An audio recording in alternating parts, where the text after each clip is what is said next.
ये ज़िंदगी बहुत कमाल है साथियों, इसे और बेहतरीन बनाने का प्रयास कीजिए। जीवन के अंदर उत्तरोत्तर प्रगति करने का प्रयास कीजिए और आनंद आएगा आपको। नमस्कार, जय हिंद। मैं हूं आपका दोस्त कवि आदि गणेश। स्वागत करता हूं आप तमाम साथियों का। हिंदी साहित्य इतिहास की जो प्रश्नोत्तरी हमने प्रारंभ कर रखी है व्याख्यात्मक रूप से, यकीन जानिएगा परीक्षा तक अगर इस सीरीज़ से आप जुड़े रहे तो आपका हिंदी साहित्य इतिहास बहुत मजबूत हो जाएगा, जो कि फर्स्ट ग्रेड के लिए भी उपयोगी है, ग्रेड सेकंड के लिए भी उपयोगी है। यूपी पीजीटी टीजीटी आप दे रहे तो भी, और अभी फ़िलहाल एनवीएस की वैकेंसी निकली है उसके लिए भी उपयोगी है। केवीएस वगैरह, डीएसएसबी वगैरह तमाम परीक्षाओं के लिए ये आपके लिए बहुत हेल्पफुल रहेगा।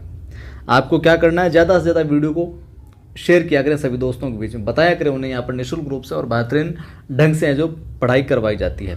लाइक किया करें, जो भी साथी देखते हैं वीडियो को लाइक ज़रूर करें, और पहली बार देखने वाले साथी चैनल को सब्सक्राइब कर लेना, घंटी वाले निशान पर क्लिक कर लेना, ऑल पर क्लिक कर लेना, ताकि हर वीडियो की सूचना मिलती रहे। जिन साथियों ने टेलीग्राम चैनल ज्वाइन नहीं कर रखा मेरा, ज्वाइन करें। कवि आदि गणेश हिंदी नाम से टेलीग्राम चैनल है जिस पर 6800 से अधिक लोग जुड़े हुए हैं। वहाँ पर मैं सवाल सूचना वगैरह डालता रहता हूँ। प्रारंभ करते हैं पहला सवाल आज की इस सीरीज में। विद्यापति इनमें से किस रचना के आधार पर मैथिल कोकिल है जो कहलाए? वो कौन सी रचना थी इनमें से जिसके आधार पर विद्यापति को मैथिल कोकिल है जो कहा जाने लगा? बताइए साहब। पदावली, कीर्ति पताका, कीर्ति लता, या फिर ये उपयुक्त सभी? क्या हो जाएगा उत्तर? उत्तर हो जाएगा अपना यहाँ पर ए, पदावली। पदावली वो रचना थी जिसके आधार पर मैथिल कोकिल है जो ये कहलाए, क्योंकि पदावली की रचना इन्होंने किस में की थी? मैथिली में की थी। ये भी आप ध्यान में रखिएगा, अगर भाषा पूछ ले तो पदावली की रचना किस में की थी? मैथिली में है जो की थी। बाकी जो अपने हैं कीर्ति लता और कीर्ति पताका, ये जो दोनों रचनाएं हैं, तो पदावली की तो की थी मैथिली में, ये भी कई बार पूछा जाता है भाषा के संबंध में सवाल। और कीर्ति पताका और कीर्ति लता की जो रचना है विद्यापति ने अवहट भाषा में की थी। किसमें? अवहट भाषा में की थी। आगे बात समझ में। साथ ही आपको कुछ और चीज़ मैं बता देता हूँ, जो अलग अलग विद्वान हुए हैं जिनमें विद्यापति को कुछ तो मानते हैं श्रृंगारी कवि, कुछ विद्वान तो कहते हैं विद्यापति क्या है? श्रृंगारी कवि है। कुछ विद्वान कहते हैं ये क्या है? एक भक्त कवि है। किस प्रकार के? कि भक्त कवि है। और कुछ विद्वान मानते हैं कि ये रहस्यवादी कवि है। तो ये चीज़ें आप ध्यान में रखिएगा। कुछ विद्वान क्या मानते हैं? श्रृंगारी कवि हैं, कुछ मानते हैं भक्त कवि, और कुछ मानते हैं रहस्यवादी है। नोट करते चलें। जिनमें रामचंद्र शुक्ल, पहला नाम शुक्ल साहब का ले लेते हैं। रामचंद्र शुक्ल जो हैं, शुक्ल जी कहते हैं ये क्या है? श्रृंगारी कवि हैं। वहीं रामकुमार वर्मा भी इनको क्या मानते हैं? श्रृंगारी कवि। रामकुमार वर्मा भी क्या मानते हैं? ये क्या है कि एक श्रृंगारी कवि हैं। रामवृक्ष बेनीपुरी भी इनको यही मानते हैं। रामवृक्ष बेनीपुरी, राइटिंग में मत जाइएगा, आपको जल्दी करवा रहा हूँ कि आपका समय बच जाए, तो ये ऐसा लिख रहा हूँ। रामवृक्ष बेनीपुरी भी इनको क्या मानते हैं? श्रृंगारी कवि मानते हैं। वहीं बात करें तो हरप्रसाद शास्त्री, एक नाम और आता है हरप्रसाद शास्त्री, ये भी क्या मानते हैं? इनको श्रृंगारी कवि है जो मानते। तो शुक्ल जी, रामकुमार वर्मा, रामवृक्ष बेनीपुरी और हरप्रसाद शास्त्री इनको श्रृंगारी कवि मानते हैं। बात करें इनको भक्त कवि कौन मानता है फिर, तो भक्त कवि मानने वालों में है श्याम सुंदर दास। कौन मानते हैं? श्याम सुंदर दास। ये कहते हैं कि विद्यापति तो भक्त कवि है। हजारी प्रसाद द्विवेदी, हजारी प्रसाद द्विवेदी, ये भी कहते हैं ये क्या है? भक्त कवि है। वहीं बाबू ब्रज नंदन सहाय, बाबू ब्रज नंदन सहाय जो है ये क्या मानते हैं? ये भी मानते हैं ये क्या है? भक्त कवि हैं। अब रहस्यवादी कौन मानते हैं फिर? कि श्रृंगारी आगे, भक्त कवि आगे, कि ये भक्त कवि है। रहस्यवादियों में आता है जनार्दन मिश्र। जनार्दन मिश्र कहते हैं साहब ये तो क्या है? रहस्यवादी कवि हैं। कौन? विद्यापति। वहीं ग्रियर्सन भी यही कहता है, ग्रियर्सन महोदय भी यही कहते हैं इसके साथ नागेंद्र नाथ जो गुप्त हैं, नागेंद्र गुप्त जो है वो भी यही कहते हैं, क्या कहते हैं कि ये क्या है, रहस्यवादी कवि हैं साहब। तो इन चीज़ों को भी आप जरूर आप ध्यान में रखिएगा। अगला सवाल है, चंदन बाला रास के रचयिता हैं। आसान सवाल है, कई बार आया हुआ है। जिन धर्म सूरी विजय सेन सूरी, यहाँ पर मात्रा छोटी है, जिन धर्म सूरी, विजय सेन सूरी, जिनदत्त सूरी या फिर आसगु। तो बताइए चंदन बाला रास के रचयिता कौन है। आसान है ये भी, उत्तर हो जाएगा डी, आसगु साहब जो है चंदन बाला रास के रचयिता हैं। अब जो अन्य रचनाकार हैं यहाँ पर कौन, जिन धर्म सूरी, इनकी रचना क्या है, जिन धर्म सूरी की रचना है स्तुलिभद्र रास। ये भी कई बार पूछ जाती है, तो नोट कर लीजिए आप। जिन धर्म सूरी क्या है, स्तुलिभद्र रास है साहब। आसगु की तो हो गई चंदन बाला, तो जिन धर्म सूरी की क्या है, स्तुलिभद्र रास। विजय सेन सूरी की बात करें हम तो रेवतगिरी रास, ये भी कई बार पूछा गया है, रेवतगिरी रास विजय सेन सूरी की हो गई।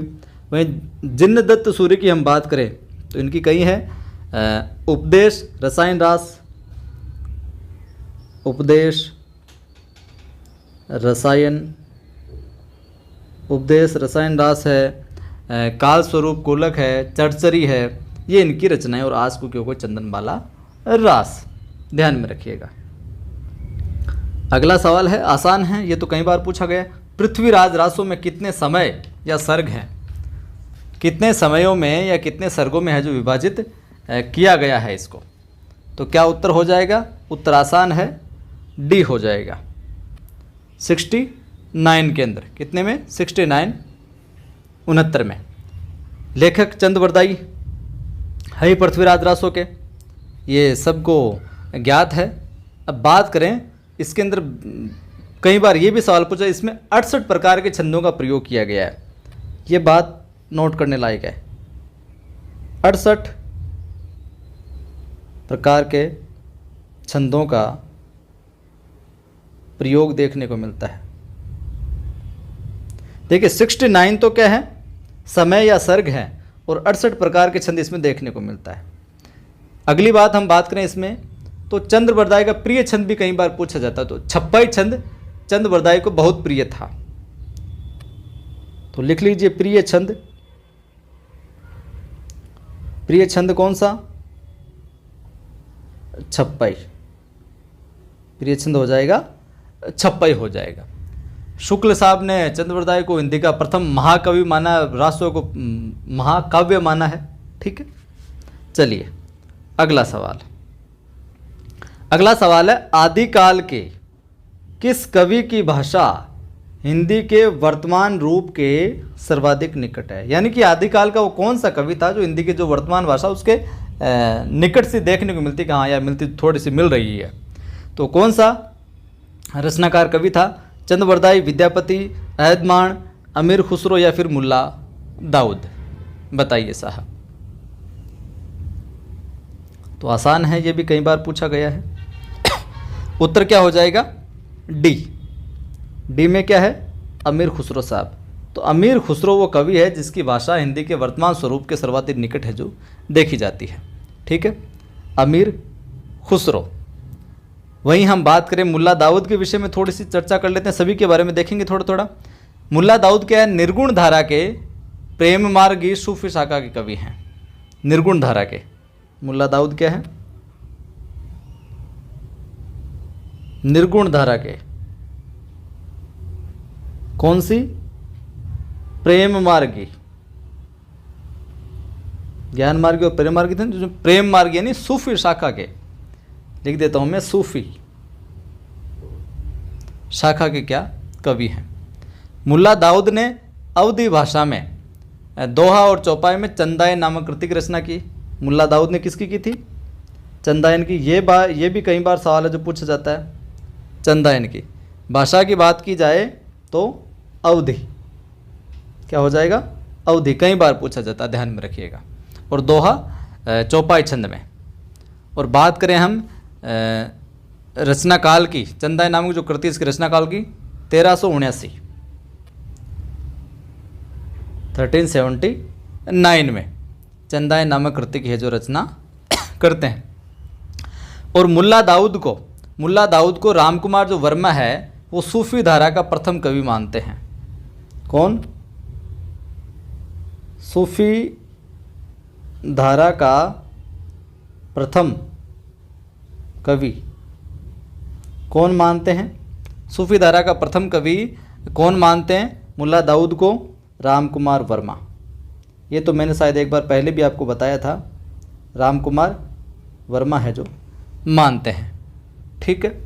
वहीं चंद बरदाई कृति पृथ्वीराज रासो के बारे में आपने जान लिया। विद्यापति की जो कृति है पिछले सवाल में देख ली, कीर्ति लता जो कीर्ति पताका थी उनकी भाषा भी आपने देख ली, पदावली की भाषा भी देख ली।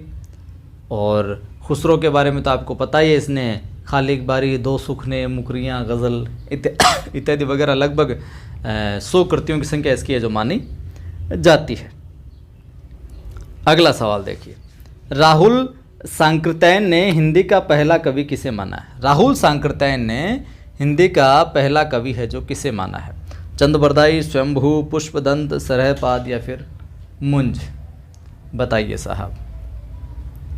तो यहाँ पर भी उत्तर क्या हो जाएगा? राहुल सांकृत्यायन ने किसको माना है? सरहपाद को, सरहपाद को।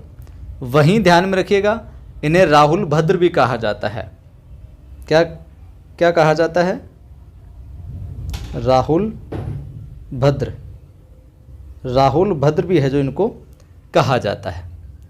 इनके ग्रंथ का नाम की बात करें, ग्रंथ इनका सरहपाद कौन सा? दोहा कोश, पहले भी मैंने बताया था, बहुत प्रसिद्ध है। राहुल भद्र भी अगर आ जाए तो सरहपाद को ही कहा जाता है, ध्यान में रखिएगा आप। ठीक है। और दोहा कोश शुक्ल ने चंद्रप्रदाय को जो माना है वो माना है। वहीं रामकुमार वर्मा ने स्वयंभू को हिंदी का प्रथम कवि माना है। रामकुमार वर्मा ने जो स्वयंभू है, रामकुमार वर्मा, इन्होंने किसको? स्वयंभू को हिंदी का प्रथम कवि माना है। वहीं शिव सिंह सेंगर ने पुष्पदंत को, शिव सिंह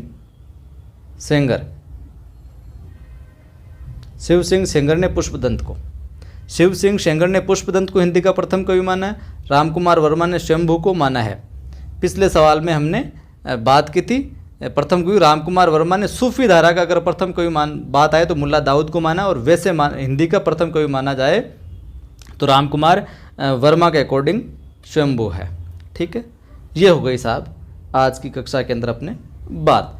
वीडियो को लाइक कर दीजिए आप, जो भी साथी देख रहे हैं सभी ग्रुप में सभी दोस्तों के साथ जरूर शेयर करें ताकि सभी की मदद हो सके। पहली बार देख रहे हो चैनल को सब्सक्राइब कर बेल आइकन क्लिक कर लेना।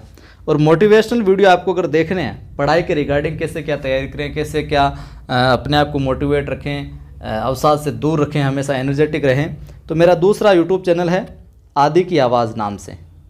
किस नाम से? आदि की आवाज़ नाम से, जिस पर मैंने कल भी एक वीडियो डाला था। समय समय पर मैं मोटिवेशनल वीडियो वहाँ पर डालता रहता हूँ, तो इस चैनल को भी आप ज़रूर सब्सक्राइब कीजिए, अपना प्यार दीजिए। जय हिंद, फिर मिलता हूँ।